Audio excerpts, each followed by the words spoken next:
This evening's talk is the final one, as I said, in the series by Victoria Ivanova, who works at the Tate. I've been working with Victoria for a little bit on various projects, including accessions at CCS, the CCS Journal, and also an issue of Parse on art and value. Victoria has a history in the human rights regime, and the talk this evening is going to be on, well, she'll explain what it's going to be on, but briefly, the reason I thought it'd be good to finish with human rights in this series is because, as we've seen with last week's talk from David Roden and the week before with Emily Rosamond, there's a sense in which the post-contemporary or the future that we have to face up to and try to understand how we negotiate, which we'll come back to through the post-capitalism series as well, in a way kind of, it's a sort of limit point of contemporary determinations of the human. What's going to be fundamental is the kind of legal and political claims made upon the new conditions through human rights claims, essentially. And human rights claims for two reasons. One, that these are rights claims which aren't organized through state jurisdictions, so they're not about citizenship, they're about being a human actor. And secondly, they're highly individuated claims. Okay? So they're kind of organized according to specific eventualities, and also individuals can take them up in their own terms. And this is a sort of model of political claim which seems to be appropriate to the kind of neoliberal regime and also what will happen after it. The complexity with the human rights claim is that despite its universalism, as we've known since the 1990s with the Yugoslavia conflicts, they're used by dominant, hegemonic, liberal and neoliberal state powers to impose a world order. So they're politically one-sided, although they kind of also claim a universalism.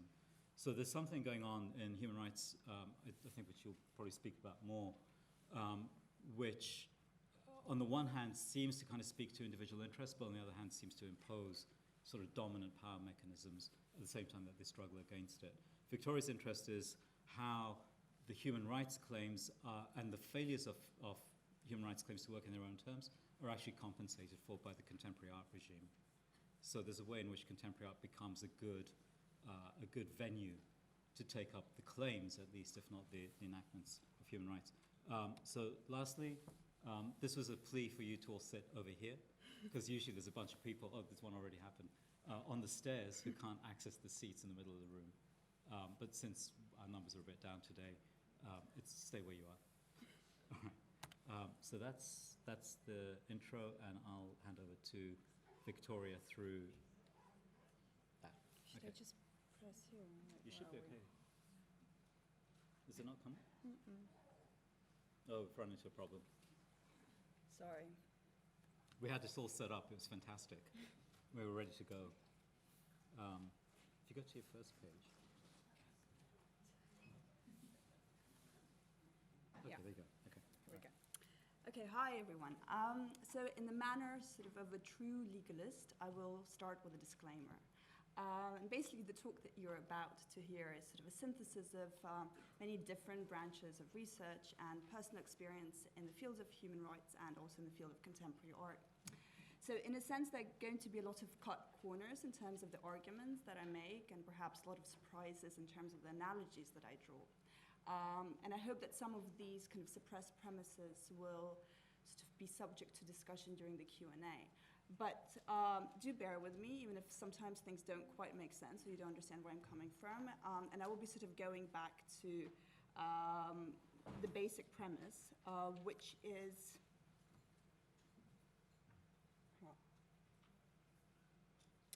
basically that human rights and contemporary art may be seen as regimes of mediation which have functioned and continue to function for their respective liberal traditions.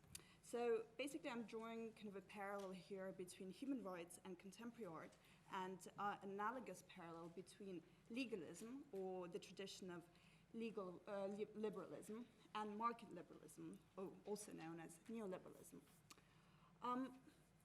What kind of allows me to make that comparison is the fact that I'm sort of looking at human rights and contemporary art as regimes of mediation.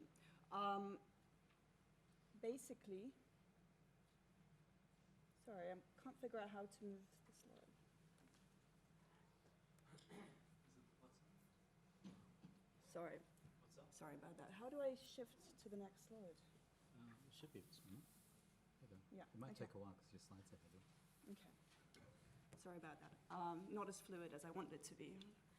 So the way that I define regime is kind of draws from Foucault's understanding of a regime of knowledge, and this is probably something that's quite familiar to most art students, at least Suhail's theory students. And for Foucault, a regime of truth is sort of a constellation or a network of mechanisms that allows and kind of facilitates production of certain truths which are sort of operative in society and affect the way that subjectivity is perceived, the way that the subject's relationship to the world is structured and negotiated, and the way that we perceive a system to function and what sort of also how a system should function. So it's both kind of a descriptive way of looking at an ecological, an institutional ecology, but simultaneously it is sort of an assessment of what these functions of the various institutions and kind of the various dogmas, how these functions feed into the larger systemic ordering. The other facet of the term regime sort of comes more almost from some management studies in the business world, and this understanding of systems analysis is sort of looking at an ecology of institutions, at the market, at the way that relationships are structured, and taking them apart into their component parts and actually seeing how they work and what functions they fulfill within that particular system, but also in relationship to the larger system. So I guess in relationship to contemporary art and human rights, the question here is really like, how do all the component parts of the contemporary art regime and the human rights regime function for the truths that these two regimes produce for themselves, but also for the larger liberal traditions of which they're part? So we're going to have to wait, but I think I'll just move on to the next slide. At least the explanation of it until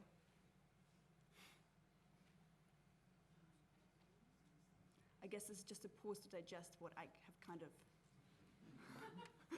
rushed through in the last 2 minutes. This is really not going to be ideal, especially if I have 25 minutes. Especially as someone who works for public programs, I'm quite ashamed of this faux pas, but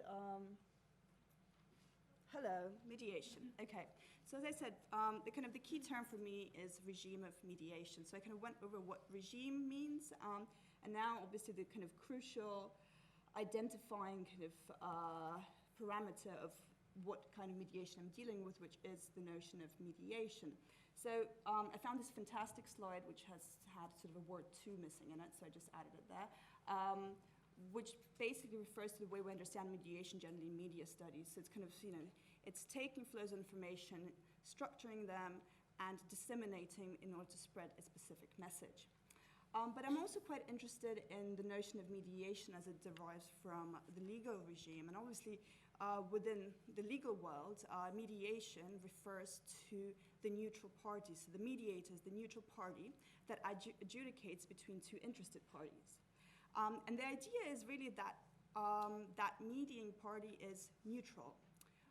Otherwise, you wouldn't really have a just outcome. But I think what's interesting is that obviously that neutral party, right, the adjudicator, the mediator, is never really neutral because their jurisdiction derives from a very specific code, from a very specific system, which in itself is an imposed system. So in this way, I think there's a really nice parallel to the way that contemporary art and human rights function as regimes of mediation, insofar as there's an assumed neutrality about what we know as contemporary art, right? So, in the sort of very kind of plebeian understanding of the word, it's just about the art that's of the contemporary. But perhaps that neutrality is a faulty one, and we really need to kind of assess what the component parts of that regime add up to and how they function within the larger kind of realm of market liberalism. Similarly, for the human rights regime, there's, sort of taken quid pro quo. It's about how do we actually basically take the value of kind of human life and defend human interests in a way that's politically and legally actionable. But once again, that kind of superficial neutrality itself derives its jurisdiction from another kind of, from sort of an upper, a meta system of ordering, which I call legalism.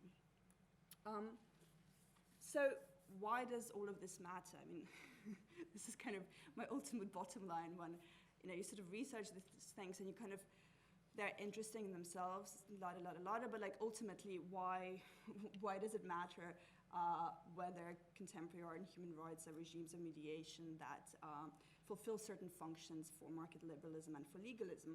And for me, this really goes back probably to the issues some of the issues that were brought up by the speakers who were part of this series, right? So Nick came in and talked about post-work, and about the idea that, it is a certainty that automation will be integrated into the labor market. And instead of sort of like feeling all nostalgic and kind of, droopy-eyed about it, we should be constructing a politics that is adequate to that post-work moment.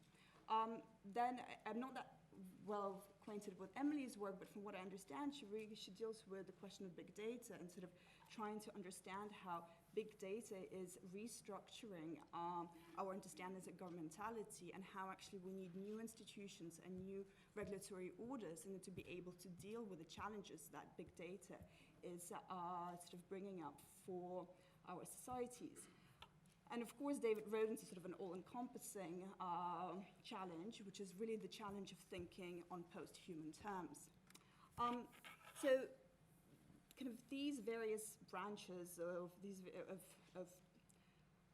questions that are relevant to our time and for the future kind of, they require a new politics, right? It's easy to say new politics. I think this is something that is kind of milled over time and time again.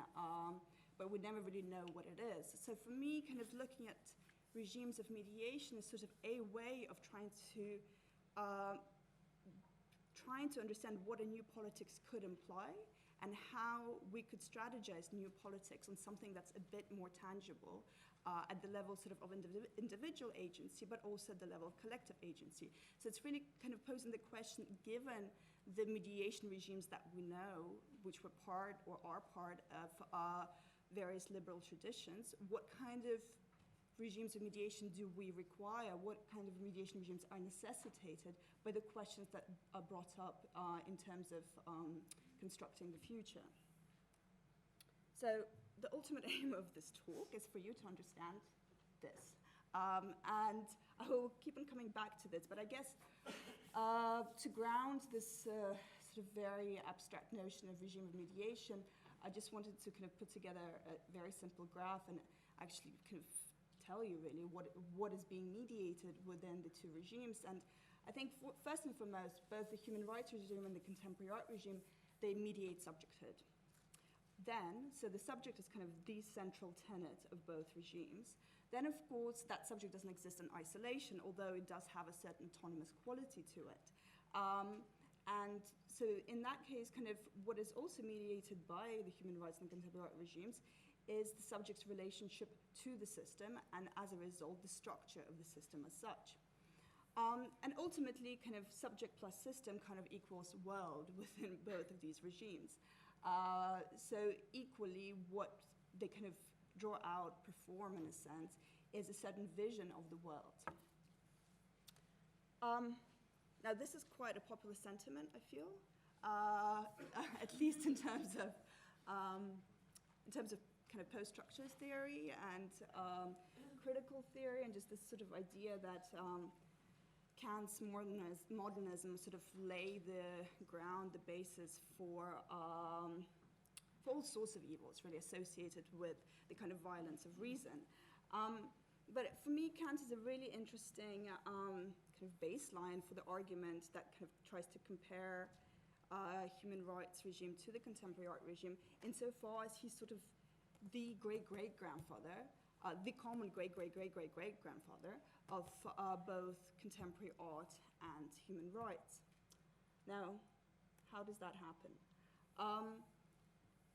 So in Kant's critical philosophy. I think, Kant is sort of the philosophical mediator par excellence, insofar as he's kind of able to reconcile idealism with realism, and to basically play in the both fields, and sort of make himself the authority on what humans can know, and how kind of subjecthood should be structured and devised within the modern world.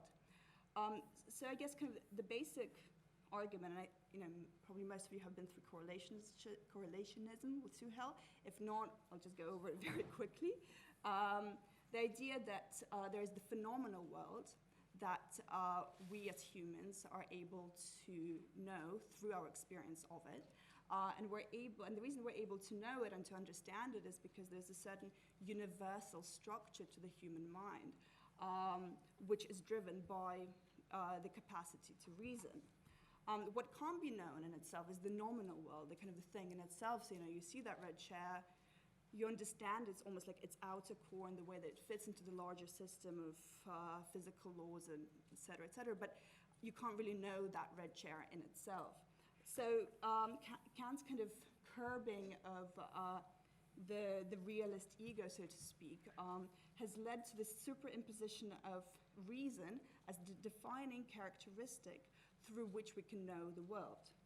Of course, reason in itself isn't sufficient. He realizes that the sort of the phenomenological realm brings in this problem, kind of non-instrumental judgment. The fact that we can experience things, but they don't really conform to a rational process. And that's the branch that leads to his theorizing on the sublime.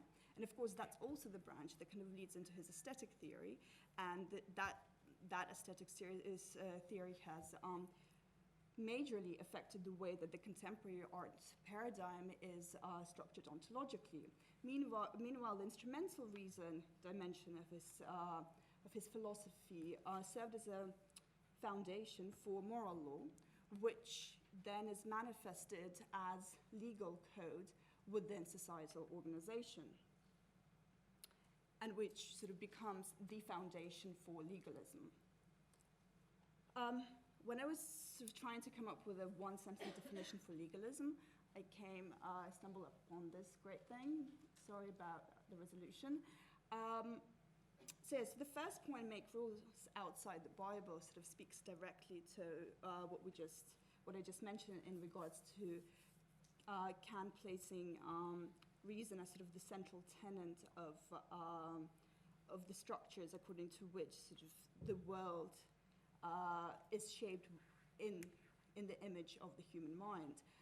These are theistic. This is a atheistic process, and as a result, kind of this rule-making outside of the Bible is sort of the basic bottom line. Push yourself to try and keep your rules. Obviously, this kind of speaks to this idea of the rule of law, and the fact that consistency is one of the most important facets of the rule of law. Castigate yourself when you don't keep your rules. That's basically the premise upon which most of academic production in the human rights field is based on. So the human rights field, like within the academic sphere, is very much preoccupied with why the human rights system does not work. Become proud when you do keep your rules. That's also a really important reason why the human rights system, despite all of its failings, still exists, because in the rare occasions where there is sort of a semblance of kind of reaching, or at least sort of reaching out to justice and almost touching it, there's a great sense of pride, and the human rights system is hailed as sort of a beacon for hope and something to strive towards. Point number 5, appoint yourself as judge over other people, is really critical in relation to why the human rights regime is thought to have failed.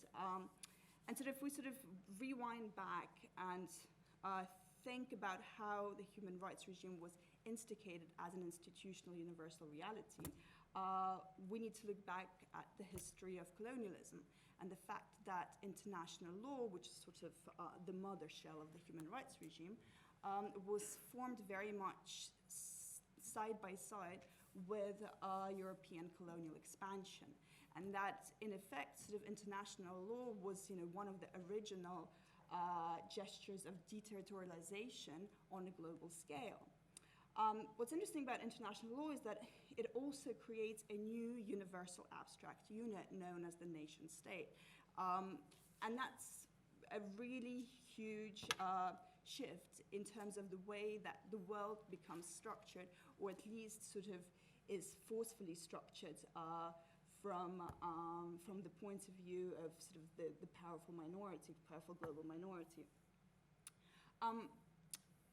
Towards the Second World War, there's already a lot of talk about the fact that a system, a global system that just privileges sovereignty might have worked in the post-Westphalian times when international law was necessary in order to curb interstate violence.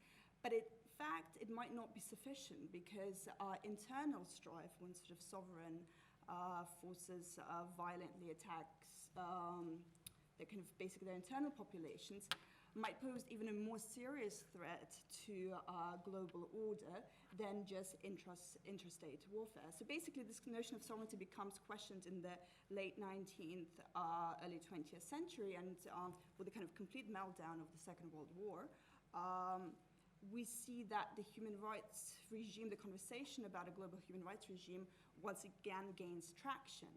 And that ultimately, through this mechanism of international law, it becomes possible to have states basically sign up to treaties that ultimately curb their power and giving authority to kind of an external body to be able to monitor their relationships, the sovereigns' relationships with their own populations.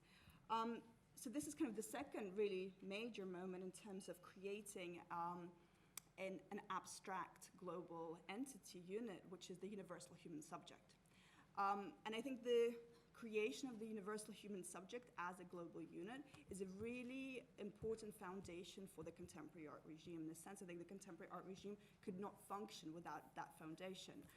So here we kind of see this permeability between the human rights and the contemporary art regimes, insofar as sort of contemporary art picks up from human rights, but kind of complicates the story. And the way it complicates the story, I'll come to that later. Point 6, get angry with people who break rules or have different rules. Yeah, that's very human rights, insofar as human rights people don't tend to talk to many people outside of their field. This is just sort of like anecdotal vision of how human rights lawyer, human rights specialists function.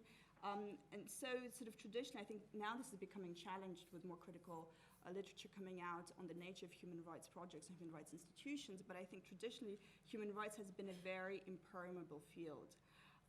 And point number 7, beat the losers. I mean, this is kind of going straight to what Suhail has talked about, which is the fact that the human rights project has been used as a means of underwriting expansion of all sorts and basically war on a global scale. But my issue with kind of forcing that argument, or with overemphasizing that particular vision of the human rights regime, is that it's an easier way out, and it's the most popular way of seeing the human rights regime within, let's say, the lefty cultural sphere, and also just generally, like, that's the most common critique. I think what's more interesting is actually to kind of look at it as a system that does more than that, and that has become deficient because effectively legal liberalism has kind of lost the war in control over transnational institutions against the war against market liberalism. So here we've got beautiful Eleanor Roosevelt, the woman who's cited in every article that kind of talks about the origins of the human rights system in the post-Second World War era. And here we've got the Universal Declaration of Human Rights, which kind of puts forward the basic human freedoms. And it's really kind of the blueprint for all the consequent treaties that are derived in the post-war eras. I think what's really interesting about this list is that on the one hand, it seems really intuitive, but I just also wonder, and this is maybe a question for discussion, whether it feels outdated from the point of view of the institutional kind of landscape that it draws, the institution that it defends the kind of the human subject from. That's something to think about. And of course, this question of individualism that is sort of inherent to the human rights logic has always been an issue. And it's actually, one of the few issues that has been written about prolifically in an interesting way within the human rights academic discourse, and something that I'm not entirely sure whether contemporary art really kind of compensates for that lack, but also something we can talk about later. So right now we kind of looked at this top-down, rigid, overdetermined way of perceiving the human subject that is propagated by the human rights regime.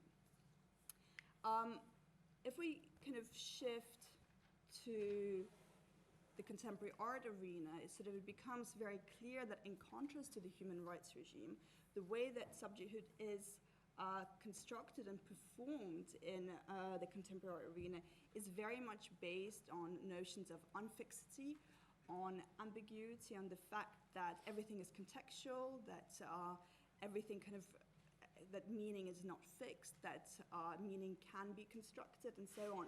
And of course, sort of on a very schematic level and a very reductive level, this is more provocation than anything else, that's kind of exactly what the logic of market liberalism is, that there is this kind of open arena where the market, or whatever the market exactly, so where subjects are free to determine meaning, to basically negotiate the contextual circumstances, and whether or not they're winners or losers is sort of entirely up to them.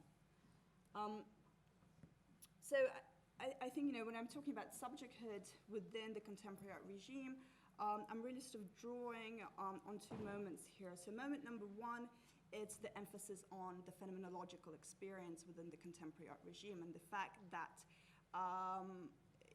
the contemporary art regime positions an individual who's experiencing the artwork and is, depending on whatever the artist's intention is either completing the artwork or at least is empowered to kind of construct whatever meaning, maybe whatever is a bit too strong a word, but at least is kind of has an agency of their own in virtue of the fact that they are unique.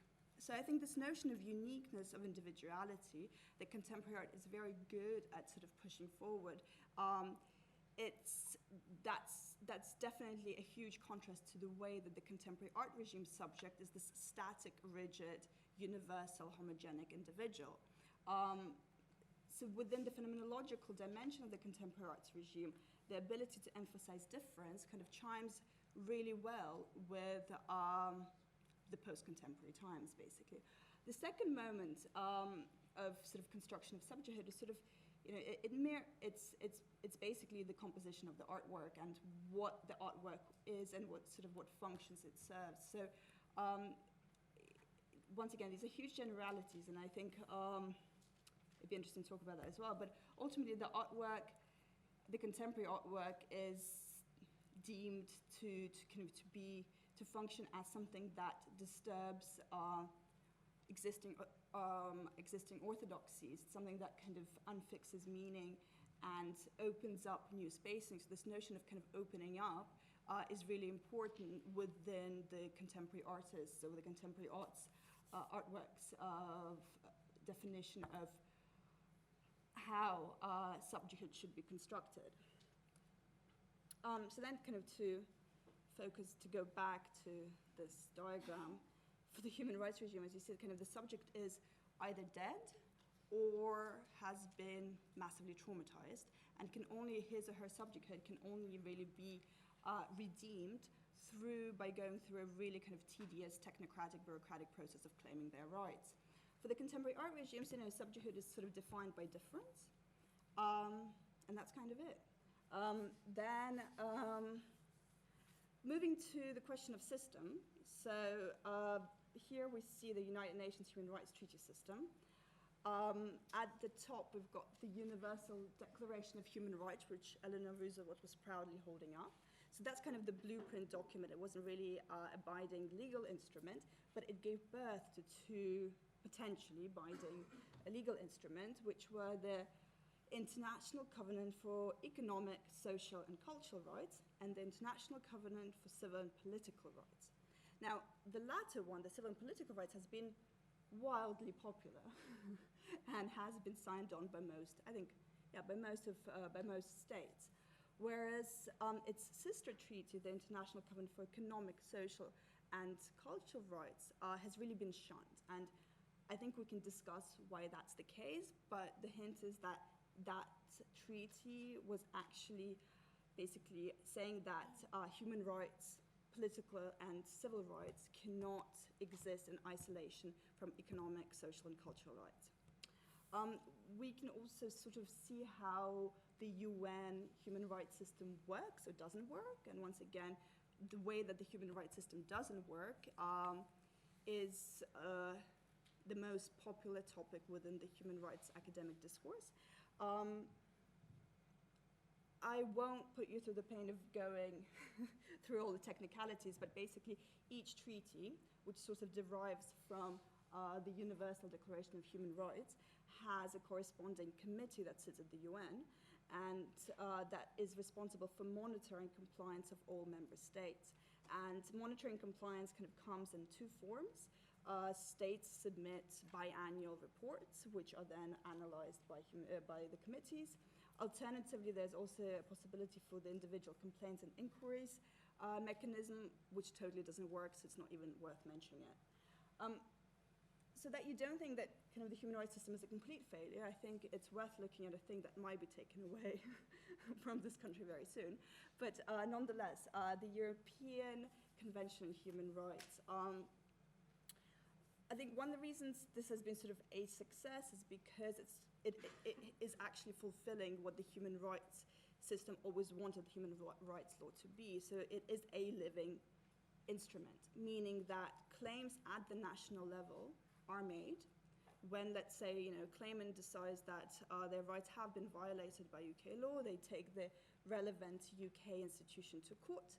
If they reach the House of Lords and the House of Lords rules that, in fact, there has been no violation, they can then take that claim to the European Court of Human Rights, and maybe in 15 to 20 years your case will get heard, after which there will be a prolonged process of sort of going back and forth with the violating state. But the outcomes, I mean, sort of to my legalistic mind, are quite exciting, because ultimately, I'd say that the person, so the claimant, might get sort of a compensation of sorts, but I think a monetary compensation. But ultimately, the most interesting aspect of this sort of this very tedious, long process is the adoption of general measures, which is basically when the European Court of Human Rights tells the relevant nation state, the relevant government, that they need to change their legislation in order for their legislation to basically be coherent within sort of the larger system of the European Convention on Human Rights. And so here kind of this process that started with the subject, with the individual, kind of reaches a feedback, kind of a feedback reaction where actually there is a systematic outcome. It's long, it's tedious, and it's very technocratic. But I think what it does is it also kind of shows that there is a possibility for translating individual claims or individual complaints into systemic collective action. And that's kind of a facet, I think, of the human rights regime, which is dangerous, and I think one of the reasons why it's really important to sort of like undermine the human rights regime as much as possible. Turning to contemporary arts system, well, it seems that the kind of the foundational premise of the contemporary art system is the fact that there is none, and that there are sort of institutions that are kind of related to each other insofar as there's sort of a commonality of agendas. There's the market, which ties everything. There's the reputational economy, which is sort of elusive, but at the same time super important. In which ways it's important, it's difficult to tell. kind of contemporary art system is completely allergic to any idea of kind of regulatory standards or of codes or system structure, etc. So kind of everything tends to then fall back on the market and on reputational economies as sort of the structural mechanisms of the human rights, of the contemporary rights mediation regime. And that sort of is represented by the little cloud on the right. So in a sense, kind of the phenomenological experience, let's say, of art and the intention of the artist in creating works kind of that disturb established orthodoxies, it's all about creating the system as we would like to see it, right? So it's all about kind of creating representations of a potential, of like a new system, of basically constructing meaning. But it tends to sort of, as far as sort of the infrastructural material realities of the system, of the contemporary art system, ultimately, we get a huge kind of dissonance between the claims that are made by the artworks and by the experience, or sort of the claims behind experiencing the artwork, and the system as it operates at the level of the market and the institutional ecology. So then kind of moving downwards the table to the representation of the sort of performance of the world as it is purveyed by the human rights regime and by the human rights regime. So this is a map made up of nation states that are the parties to the International Criminal Courts, the Rome Statute, which have signed the treaty but have not ratified it, meaning that ratification basically kind of puts the law into action, so it actually becomes actionable. No big surprises there. Kind of the U.S., Russia, various states in North Africa and the Middle East. But I think what I really wanted to show with this map is that for the human rights world, for the human rights regime, the world is still made up of nation states. And I mean, it's not hard to see how that is really deficient, because the nation state is an actor, but it's also an actor that's composed of different interests that are constantly shifting. But it's also maybe not the most important sort of, or actor in terms of violation of human rights today. I think to that extent, in terms of catching up where we're at, like contemporary art does a better job because it has the potential of renegotiating semantics, renegotiating what matters and what doesn't, kind of from this very moment. I've got a sort of a screen grab of it's a still from Melanie Gilligan's Unpopular Unrest, and I think that kind of work tries to think through the regime of financial feudalism. It sort of reflects on the different registers within which the violence of that regime is waged. And it presents kind of a relatively complex picture of the world that we're in. And that complexity is sort of, it feels adequate on one level, on the other level it's highly inadequate, because it also sort of mystifies the way that these processes actually unravel. So I think there's something to be said about the fact that the work tries to make claims on behalf of just about the financial feudal system and the violations sort of that are made by the system, but ultimately it doesn't really transgress its own boundaries. So Melanie Gilligan's work is still kind of part of the market system, which kind of she disagrees with or she's critical of, and it also has its value, the kind of the criticality of her work has its value within the market mechanism. So ultimately there is kind of a discordance there between the kind of entrapped nature of critical claims within the artwork and the relationship to the larger contemporary art regime, and the fact that the contemporary art regime as such is not really transformed by the artwork. It just sort of feeds into the existing institutional and market mechanisms. So I think basically what I said in the beginning, that for me this idea of a mediation regime is interesting because it allows us to think about how we should operate, how we can operate within our relevant fields, within the art field, within the human rights field, by thinking through the impact of our regimes, of our mediation regimes, on the wider kind of societal mechanisms. So kind of my hope is that kind of this understanding of the mediation regime, or kind of this work mediation regime, can take us away from questions which I don't really agree with, like questions like, can art transform something, or is the human rights system bad because it is used by powerful states to wage war? Questions that are highly unproductive because they ultimately lead to a cul-de-sac. So for me, the question of how do we construct a mediation regime that is adequate to the challenges of our time and that can actually serve to kind of transform the way that subjecthood system and world are mediated, that's really the crucial question. Voila.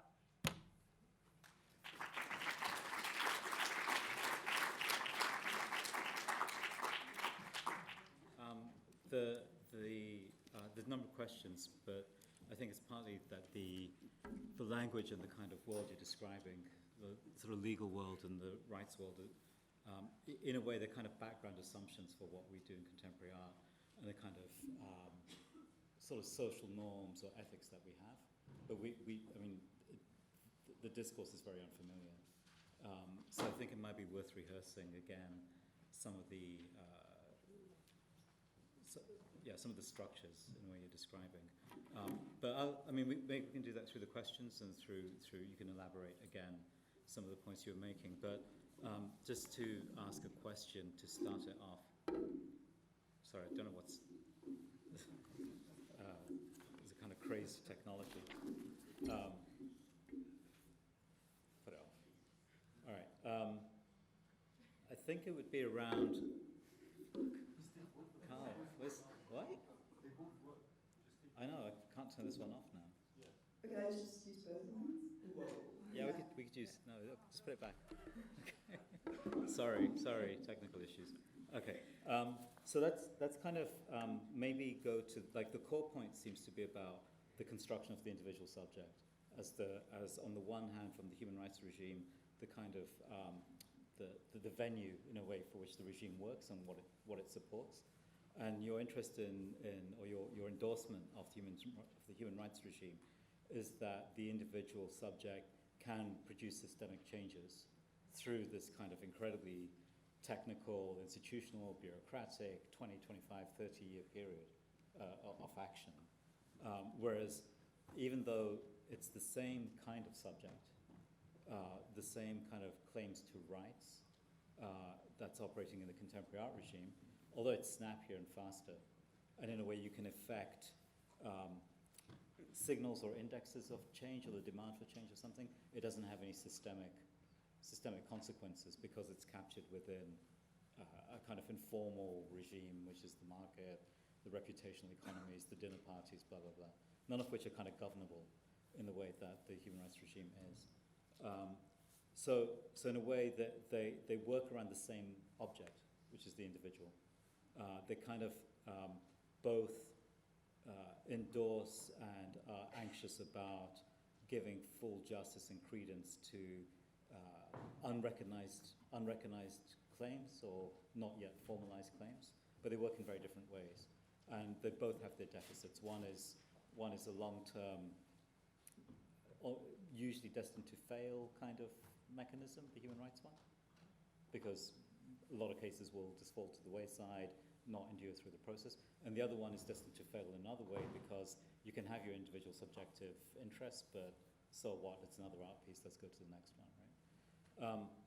And at the end, you're kind of asking for some kind of synthesis that somehow brings the two together, I think. Kind of, yeah. Sarah? I think in the case of the human rights, so I think you're absolutely spot on in terms of this kind of feedback loop that happens between the individual making the claim and then the systemic consequences that are possible as a result of that claim. Now, that relies on a lot of presumptions. One of the main presumptions being sort of a healthy institutional ecology, which can support that kind of feedback process. So, it's not a coincidence, we might all hate Europe for various reasons, but it's not a coincidence why the European Convention on Human Rights is kind of the only successful case study as far as that kind of institutional implementation of, from subject to collective systemic effects is concerned. And, the history, the fact that there is sort of an institutional infrastructure that may support that is absolutely crucial. So I think with the human rights regime, I think in order for it to be functional, it's as functional as the institutions that are kind of the nodal points which connect it. So ultimately, it is really kind of work in progress, constant work on the institutions which support the human rights system. And I think that's something that is not really given enough attention within the human rights discourse, because there's so much attention just on the failures of the ultimate institution, which is, in this instant, the European Court of Human Rights or the UN. But actually, neither the UN nor the European Court of Human Rights, I mean, they're kind of important, but what's important is, all the institutions through which that claim goes from the starting point. Is there an equivalent? Okay, so something can be done before you get to these ultimate levels. Well, that's the desire. That's the desire. So one of the reasons that in order for a claim to be accepted at the European Court of Human Rights, you need to reach the Court of Highest Instance, which is the House of Lords here. So basically, you need to go through the entire national kind of chain of courts in order to be able to reach the European Court of Human Rights. So the idea is that within that domestic base, there will be some movement that will lead to the syncing between the convention and the national law. Okay, and that relies upon what you call the institutional ecology. Yes. Is there something equivalent in the art field that sort of could be effective in the way that you're asking for, because the informality of the art field?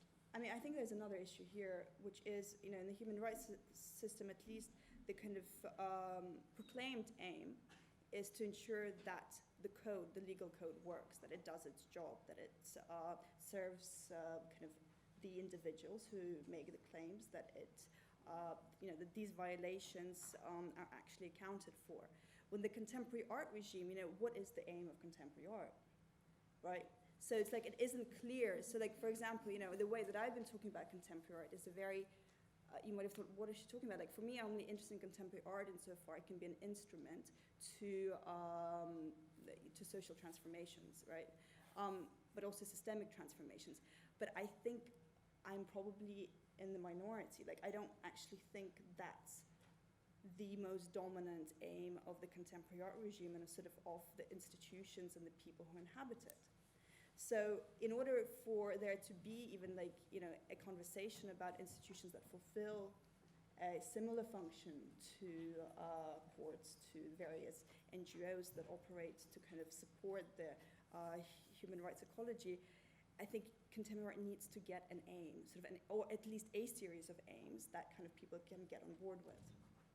And these aims are always self-effacing in the contemporary art regime. Okay, I've got some more questions, but let's see if there's any from the floor. Maybe just explain a little bit more why you think the human rights regime and the contemporary art regime are both addressing the same subject. Because I don't really see how, maybe a bit more like, because I mean, the human rights regime addresses a universal subject, not just a subject that's in distress or suffering or death, right? It makes a claim for a universality of the subject. Whereas the contemporary art regime, I don't see how that operates in the same way. So let me just rephrase the question for people who didn't hear it. So the question was, if you could reiterate why you think it's the same subject that's being addressed in the human rights regime and the contemporary art regime. And Ramon's point was that the subject of human rights is a universal subject, not just the dead or distressed subject. And the subject in the human rights regime and the contemporary art regime isn't necessarily a universal subject, precisely because we assume differentiation between all subjects. Well, I think this is the kind of classical, cake and eat it within the contemporary art order, where in order for kind of the experience to be the primal category according to which contemporary art regime functions, kind of experience is that abstract entity that is universal, and hence sort of it is this kind of experiential, universal Kantian subject that is posited by the contemporary art regime.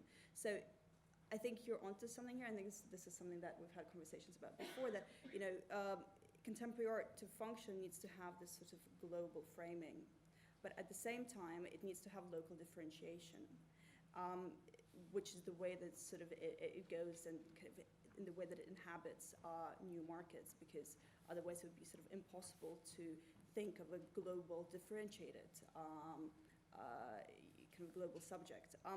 And this sort of ability to function within both registers, the register of kind of universal abstracted, but also very kind of embodied experience, and the fact that there's always a plea to difference and the unique nature of the subject is one of the reasons why it works so well within neoliberalism, because the neoliberal order sort of kind of, you know, the top-down rule is like the market internally can be organized however you'd like to, as long as it ultimately kind of basically kind of adds up to the structures of kind of the neoliberal market ideology. That's the opposite, right? I mean, the universal subject is not the neoliberal subject. But if the contemporary art regime is addressing the neoliberal subject, it's different. So, do you want to repeat the question? No, just take the mic. I can't. Just no. I can't. I'm just wondering if that's not the opposite subject. The neoliberal subject and the universal subject are different, right? That's Suspense. Okay. Are they? I don't think so. Okay. She doesn't think so. I don't think so, and I think the neoliberal subject does both. It sort of, it does the local and it does the global, and I think that's the reason why contemporary works really well within the current order. Sorry. You need to probably go. Sorry about all the technical stuff. It's the usual. Every week we have a different technical problem. That's great. Okay. So can maybe just repeat that, because people may not have heard it. It's a question about whether the neoliberal subject equals the universal subject, and I think the kind of neoliberalism's ability to both claim universal subjecthood, but at the same time local differentiation, is kind of what makes it really successful as an ideology. And I see that sort of double-sidedness to be mirrored within the way that the contemporary art subject is constructed and performed. And presumably, you can see examples of this in a country like Russia, right? So, or Kazakhstan, or these kind of autocratic regimes, where, in a way, contemporary art's quite welcome through the kind of market mechanisms, galleries, museums, institutions, but the human rights regime isn't welcome. I mean, in a very formal, state-supported way. I mean, so, US as well. So, yes. Yeah. But the US at least would pay lip service to welcoming a human rights regime, and giving it a bad name. Yeah. Yeah, that's in the process. Yeah. I mean, it's unfair to pick on sort of those countries over there rather than those countries over there. But it seems that the kind of globalization of contemporary art and the claims. This is what I'm getting from your. I think your final world point, in a way, is that because the claims or the sort of background politics of the contemporary art field around individualism, freedoms of expression, sexuality, or anything you want, right, and meaning making as well on any order in contemporary art are more institutionalizable, even in despotic or autocratic regimes, as we now see, which include Western post-democratic powers and so on. In a way, the contemporary art subject is more universal than the human rights subject in fact. Okay, so the human rights subject might be universal in principle, but in fact unavailable. Whereas we can operationalize the contemporary art subject in ways the human rights subject can't be. So there's. Are you suggesting that the contemporary art subject is more universal than the human rights subject, or is it the same subject, just one is more appealing and less troublesome than the other one? I feel like this conversation is getting super abstract because I think degrees of universality, I'm not entirely sure that's the ultimate aim. I think the aim was really to make it simpler, right? It was to look at how ultimately if we go down like all the way back to Kant, right? The way that sort of Kant's critical philosophy and sort of the birth of the modern philosophical moment gives rise to these sort of two constitutive factors, which is instrumental reason and non-instrumental judgment, and how these two sort of factors branch out then into legal code and aesthetic experience. And sort of understanding that as the foundation for me is super important, just because so much of kind of the performativity of the legal code and the contemporary art subject and experience sort of derives from this philosophical base. Okay. I kind of think you need more than the philosophical account in a way. That's a concern. So the issues around where does contemporary art take place, where does human rights take place, seem to be where that sort of commonality splits. And according to sort of the question is why is human rights acceptable? Why is contemporary arts acceptable but not the human rights regime? There seem to be like the non-instrumental version, which takes place at every level of the contemporary art field, allegedly anyway. The non-instrumental version seems much more acceptable everywhere because it's non-instrumental than the legal code version. Well, I think it goes back to the point that you made before in terms of what does an actor, let's just stop calling them subject, like what kinds of consequences can be reached from an actor sort of capitalizing the human rights system. And I think, the consequences can be systematic, whereas the consequences on a kind of human rights subject, which is the subject experiencing the artwork, right?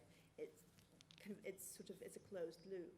So ultimately there is maybe sort of a direction of some kind of realization, reconstruction of meaning, but it all takes place within the symbolic field rather than within the very kind of fabrics of the institutional ecology that make up societies. But doesn't that matter? I mean, symbolic field is quite important, isn't it? It depends what your aims are, once again. So I think that goes back to the questions like what, if let's say contemporary did not make claims about ethical claims, about sort of what it enacts on a larger societal and political level, that wouldn't be a problem, right? So I think if there was sort of a curbing of the ambitions of the human rights order, that's fine. So then there would be some sort of internal consistency. But right now, I feel like there is a complete lack of consistency insofar as there are very grand claims made about what actually contemporary art does to societies, to sort of individual self-fulfillment, to kind of imagination of collective futures, etc. But ultimately, it's just a closed loop within the individual subject's symbolic field. So we should be more modest. I kind of think, well, like we're shifting signs around and that's all we're doing and that's cool, but don't make further claims. It depends whether consistency is one of the aims. So if it is, and if it is just sort of kind of a discursive back and forth for the sake of rearranging meaning at the level of discourse, that's fine.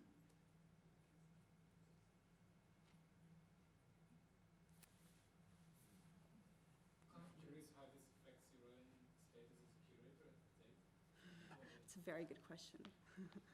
Okay, so do you want to say more? Is that okay? So the question was, that's all very good, but how does this affect your status at the Tate? Well, I don't think it would come as a huge it won't come as a huge surprise if I said that most of this research does not derive directly from my job at Tate, but I think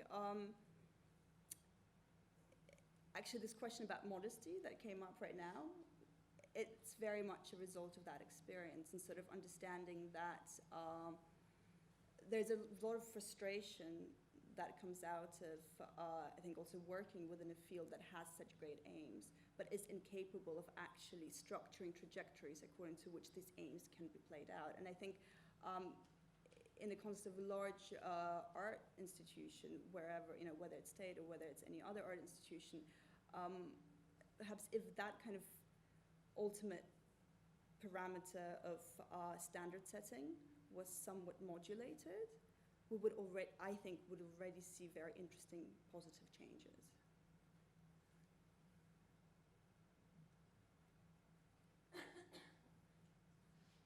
Can I ask a question since there's sort of deadening silence? I think there's one over there. Yeah.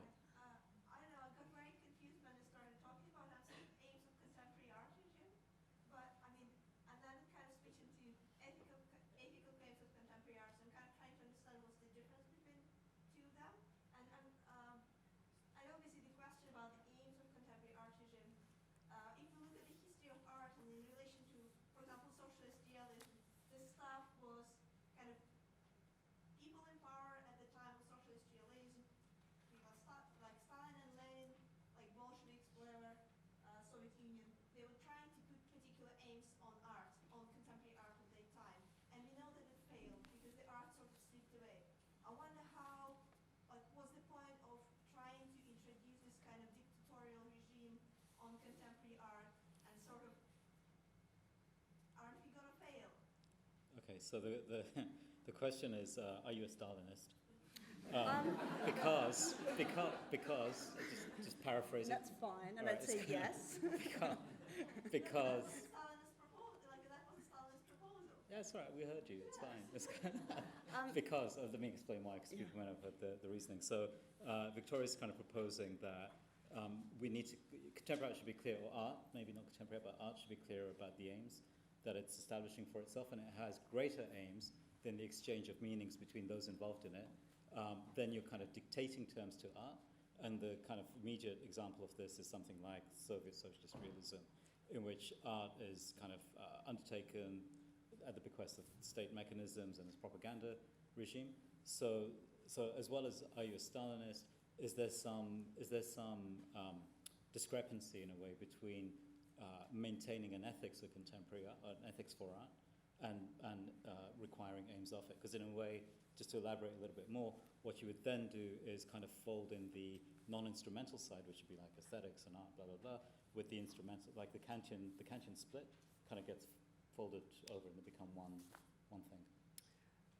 Okay, so I think first of all, I think ultimately every regime or every system has aims, whether or not they're proclaimed or not, right? So I think in the context of contemporary art, there are aims of sort of major participant parties, and we can clearly see it through the market, and we can clearly see that the market functions as sort of a shifting of capital and cash, basically. So I think that's one way of looking at it, that even something that doesn't proclaim values and doesn't institute them from above doesn't mean that there aren't really directing vectors for that particular system.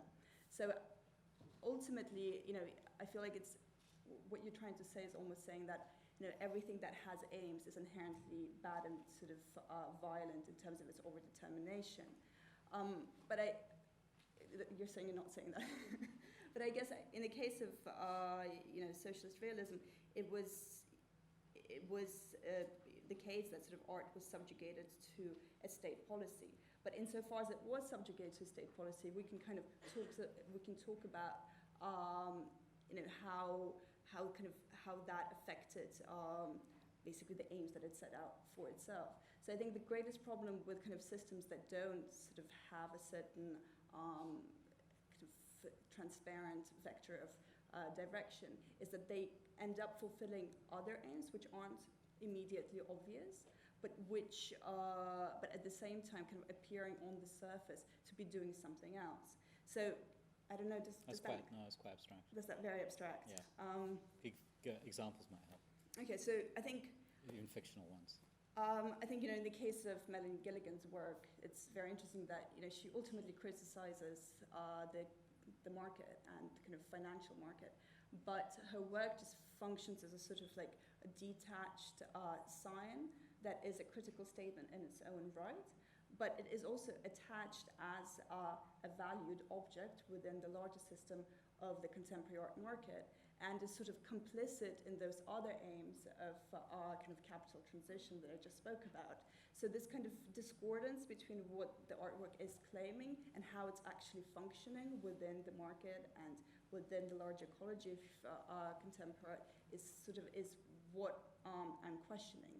And sort of what I'm proposing is that perhaps what needs to be thought about is kind of a project of synthesis, really, between the claims of the artwork, the claims of the field, and the way that it's infrastructural based, the way its market and institutional ecology functions. So it's really more about kind of consistency between these things and about intervention into the real of the infrastructures than kind of setting a Stalinist agenda of,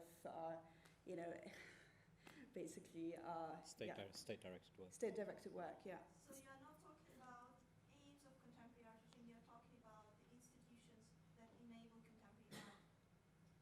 That make up the contemporary art regime. So I'm sorry if I wasn't sufficiently clear when I defined what I mean by regime, but it's really this, for me, it's the ecology, which is made up of institutions, the market, the actors, the artworks, so it's a very kind of... also artworks, artists, curators, everyone. Yes, everyone. So, yeah. So there was a question. This is actually more specific about Melanie Gilligan's work, but she did put her first piece on YouTube, and it doesn't get a huge amount of hits, but it is kind of like out there for everybody. I wouldn't say it's completely within contemporary. Do you know what I mean? Yeah. Contemporary art. Okay, so Melanie Gilligan's work is what, the early pieces at least, so some of them are on YouTube. Yeah, they're on streamed on YouTube, so you can just watch them, which is kind of... So they're not necessarily operating in a kind of market-friendly way because of the distribution mechanism. Not all of them, maybe a recent one. I Does that go any way to challenge it? Well, not really, insofar as I think I think a really interesting parallel to the example that you just gave is sort of the recent hype of post-internet art, right? And the fact that there was a claim that sort of the internet ecology, the online ecology, would kind of free up art from the dominance of the market mechanisms. But as we see with like most sort of, in fact, it just sort of accentuated the asymmetries that have already existed. So ultimately, like most artists who kind of made their name with post-internet art have also been sort of taken up by kind of new emerging galleries, which are kind of new powerful actors. So I feel that ultimately, kind of putting something online, it allows for. I think we just lost it. No, well, that allows sort of for greater. It kind of feeds into a supposedly free economy, which isn't ultimately free, right? So the fact that her work is seen and it has visibility, it in no way changes the terms in which the art market is structured, right? So I think, and I'm not, and I think ultimately what I'm saying is that it's not like Melanie Gilligan needs to go and change the art market, but I think there needs to be something done about the way that we think of critical artworks and the role that they fulfill within the larger ecology of the contemporary art regime. Just following up on that. I mean, it's questions of power. I mean, yeah, we're all actors in the art world. But if Melanie's work is half, she's making cash out of the art market and stuff, but her work is on YouTube, and however many people watch it on YouTube who aren't, they've experienced her work without having to become swimming in the money or whatever. And that doesn't necessarily, as long as the work's good, it doesn't necessarily compromise that experience of doing the work. So isn't it, she's surviving in that system and producing work. I mean, it's just how is this, other than... It depends what the aim is. Yeah, I mean, that's the point. Is her aim to change the art world, which is just one world, right? Or is her aim to make good art? I know that's really reductive. But how would you define? This is actually really Right. interesting for me because, like, I come with my sort of super biased understanding of what art is and very reductive, maybe in a way. So I'd be really curious to hear what good art is and what actually, sort of on a very kind of basic level. Melanie Gilligan is good art, apparently. Okay. But I mean, but do you know what I But mean? the- It's the- a question of trajectory. Can I try to paraphrase and then maybe? So it's like, oh, okay. So you can talk about the institutional place of Melanie Gilligan, for example, or any artwork. And I think, in fairness to Melanie Gilligan's practice, it's not necessarily. It's not. I mean, don't want to pick on her when she's not in the room. No, it's the best time to do it. No, but it's part of defense, which is, I think, with her practice, it's not necessarily that she's doing well on the market, but she does extremely well through European institutional, the Kunstverein, sort of showroom type of space. So she's doing extremely well reputationally, even if she's not doing terribly well market-wise. So it's not necessarily. I mean, it's just that when you. That's a larger argument, but the market needs those institutions in order to do well as a whole. For sure. Right. So I think this is like a longer chain of connections. So I think for the market to be a healthy market, it needs to have its kind of detached segment of lefty kind of good art. Like a sanctioned opposition. Like a sanctioned opposition, in fact, in order for it to work well as a system within market liberalism. So it's, so it kind of goes back to the question about what's Melanie Gilligan's place in all of this. No, but the question was like, so what? Because as long as people are seeing the work and getting something from it, which they understand. It's not quite that. It's more, yeah, she can do what she can do, but she's one weak, powerless artist, or relatively powerless. So it's the power. And for her, she'd rather make her work. Okay. I presume, So basically, she's using institutional mechanisms as a way to do something which is public, has a reception, gets talked about, including here, through the institutional mechanisms, and as relatively powerless. Right? So in a way, the art institutions work quite well. And I think this seems to me intuitively right, that the art mechanisms work quite well to give relatively powerless people exposure and circulation and discussion of the contents of their work. So in a way, there is a kind of institutional traction or institutional arrangement which works really well.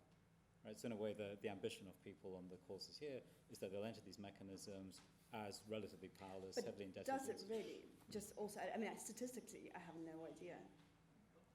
Works well enough. Somebody's going to give us some evidence. I mean, just in response to that, the power dynamics of the art regime will aim in one direction. So, like the institutions give you this platform, but they don't distribute any power. In fact, they collect all the power and distribute it to a very small number of parts of the art regime. Well, I mean, yes. So the point, the question is that. I did have a question. Okay, go ahead. I was just kind of slightly wanted to clarify whether you're talking about the human rights regime changing the human rights regime and the art regime changing the art regime, or whether you're talking more generally about either of these regimes changing something bigger than themselves. this really makes me think my talk failed.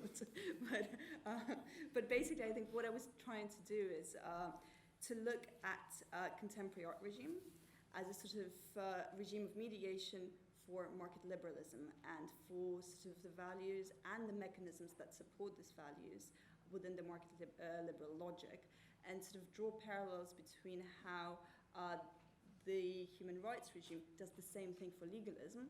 Legalism sort of failed, or is continuously failing, right? It's kind of the loser of global liberal projects, whereas market liberalism has done relatively well, although it's kind of failing as well. And I think the fact that it is kind of failing brings up questions like the ones posed by Nick, Emily, David. Does that clarify matters somewhat? Okay, good. This is a question. You used the word, one of the phrase, if standards were modulated, there would be some benefit. And I thought about that sort of being the backwards way of looking at the question of what are the aims of art. Can you sort of elaborate on what you think the benefits would be about standardizing or, to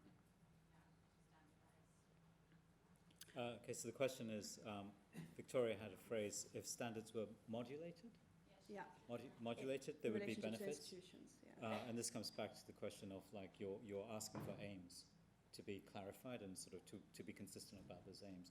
So what standards would be in place for what aims? No, No? it's Oh. mostly like What are the outcomes, right? yeah, you said Okay, what are there the would be benefits. What would be the benefits? Okay, so I think right now it's very difficult to actually assess what the benefits of contemporary art are in general, right? So there are no criteria according to which we can have that conversation. So even when I ask what is good art, we don't really know. And actually, even asking that question sounds a bit stupid in the contemporary regime. Obviously, you're an outsider and you don't know that we don't talk about good art in the 21st century, right? It's like even the wrong word. So, no? It's around a lot. Is it around a lot? Obviously, I'm an outsider.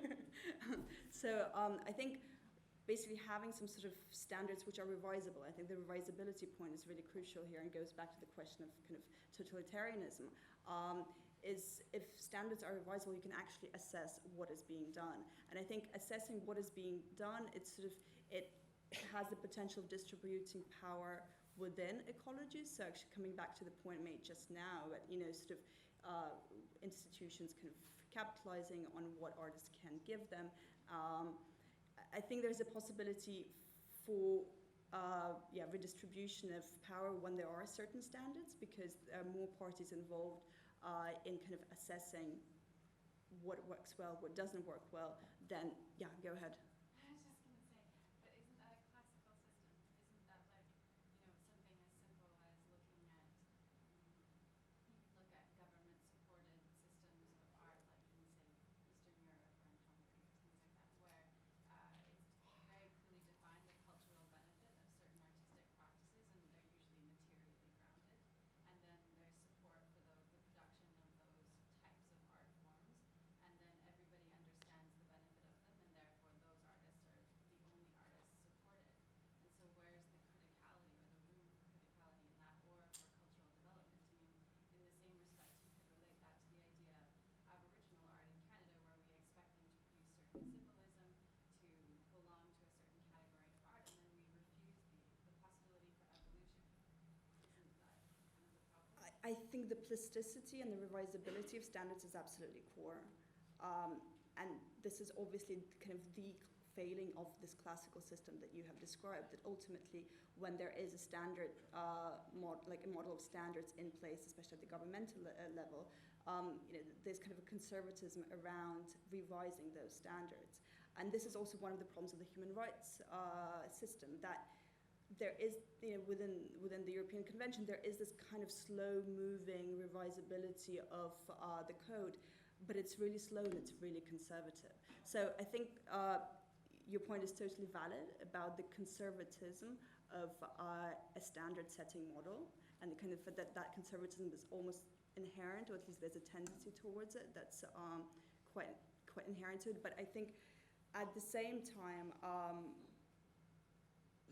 there is a lot of value, I would say, thinking about how that system could be made a bit more active and dynamic through the possibilities that are even like offered, let's say, by automation or by big data. So I am obviously kind of giving myself away as a big fan of systematicity, simply because I feel that the opposite, as we have seen, kind of the other end of the spectrum, what it ends up in producing is sort of a lot of losers who don't really know why they're losers, or have absolutely no way of entering that system unless, unless like it's a certain. I mean, the claim, the question seems to be that standardization would be restrictive and limiting of what like critical practices might be, and so on, and somewhat bureaucratic and administered and so on. But is the issue that yes, but one, in your model, they're revisable standards, so also the people who impose the standards can be held to account in a way that doesn't happen in the art field at the minute, because people are selected for shows on the basis of who knows what. Well, we know what, it's a dinner party somewhere, and it's kind of collusion between a gallerist and a public space, that kind of thing. But we can't hold it to account, right, because this is power happening behind the scenes, seductus machina thing. But also that in a way, yes, there would be restrictions and limitations, but the art, contemporary art, is extremely limited and restricted anyway. So it's like a trade-off between one set of restrictions against another set of restrictions. Yes. Did you want to say something? Because I saw you sort of nodding your head, or not nodding, or I don't want to let anyone else answer the questions.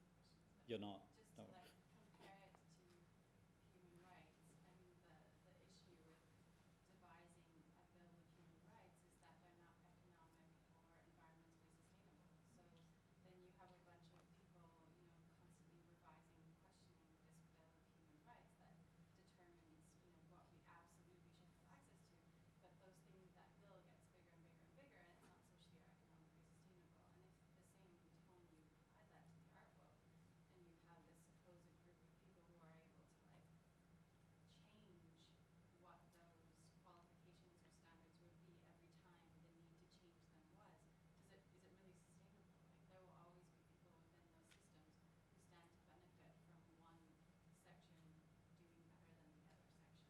to benefit from one section doing better than the other section. Do you know what I mean? Like I don't actually think, and I know for a fact this is a debate around human rights, they're not sustainable. You can't actually sustain them within the environment we have and the population we have. And same to be said, if you have 1 billion artists, you can't sustain a system that qualifies one material over the other or one economic system over the other. Do you know what I'm trying to say? Like I'm not sure that. I think, is your question about scalability? Yeah, I don't think it's And, sustainable.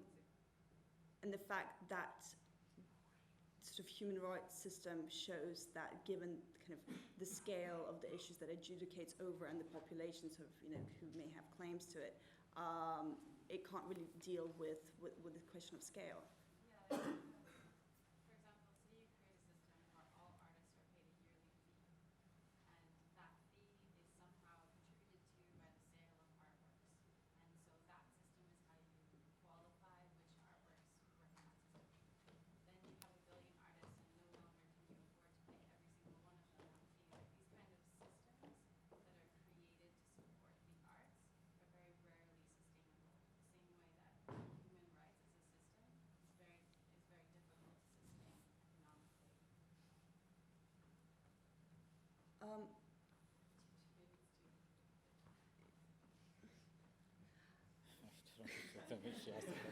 is very difficult to sustain economically. Maybe it's too. I'm not.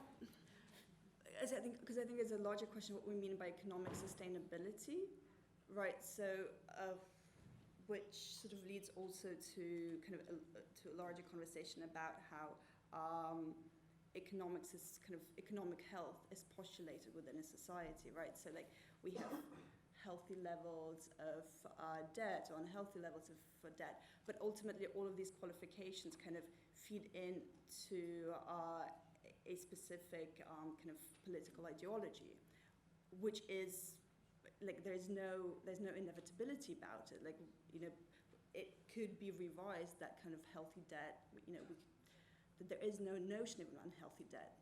That like all debt is healthy, and that would require a different economic ordering. In which case, the understanding of, let's say, economic sustainability would also drastically change. I mean, I think the reason I pointed to scalability, because I think that's one of the problems with, let's say, human rights system, or at least an institutional system within society that is reliant on processing, like bureaucratic processing of so much information.